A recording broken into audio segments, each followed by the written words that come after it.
QA stands for quality assurance, and what we do is we play through the game all day and find out the bugs that are going in the game and report them to all the different various production leads and creative leads around the office and make sure that everything gets fixed and there's not any big issues with the game when it ships.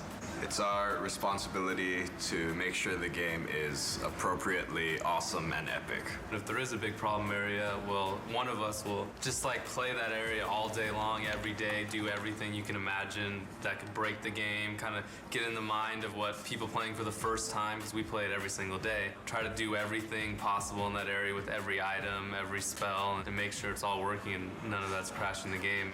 So this is the kind of stuff we test on before art even gets in. As you see, it's just kind of like some sheets, some blocks.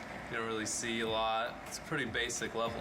So you might see a level go from something like this, when it actually gets its art in, it looks a lot different. The spikes look a lot better, the walls have much more designs, you have the wood in the background, and it goes from designer sheet to something more pretty like this. And this tells you what level we're currently in. The red one is the one you're in, the blue one is the one that you're going to, the one that's loading in, and the white one is the one that you came from.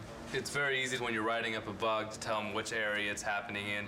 These say any AI that are loaded in, so if any of those are loading in and out, we can tell which one's causing problems or causing the game to crash. Over here you have your coordinates, which is just where you are on XYZ axis. It's useful for the artists because they can just type it in, and if we say there's no collision, there's a tree that Kratos is walking through. They don't really play the game very much, the artists, because they're constantly doing art. Down here it's basically just frame rate, which is useful when we got one into the E3 demo. We use that a lot, and going to the final build, we'll be going through and documenting the frame rate everywhere and making sure everything is up to the right level of frame rate. We can see what areas are causing the frame rate to dip that we need to have code or anybody else go through and see if they can optimize that area. So I've just submitted the bug, and now I'm going to try to see if I can take a video of it actually happening to reproduce it.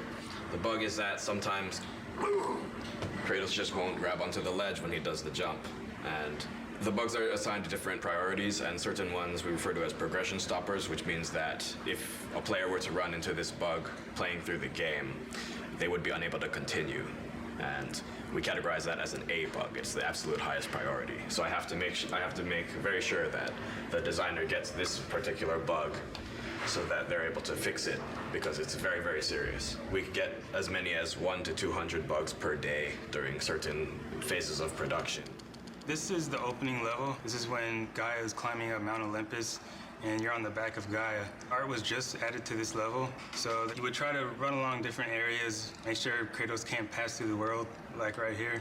So in this case, I would go in and give the artist the coordinates to this certain location where Kratos is inside the rock, and that artist would make a collision pass, fixing that collision so I couldn't fall through it. I'm loading the test level to test the Wraith. It's basically this enemy that burrows underground. And the only way you can actually attack him is to use the L1 and circle move, which is your grapple. When he's under the ground, I'm supposed to be able to grab him out and slam him on the concrete. But that's not working right now, so that's when I would open up my Test Track Pro and write up a bug report. It's our job to play the game over and over and over again. So after you play a certain section a certain amount of times, it gets a little repetitive, but that just comes along with the duties of being in QA. It certainly takes some of the romance out of it, but it's a real pleasure being able to see the game evolve day by day, step by step, asset by asset as they are implemented. It's very exciting.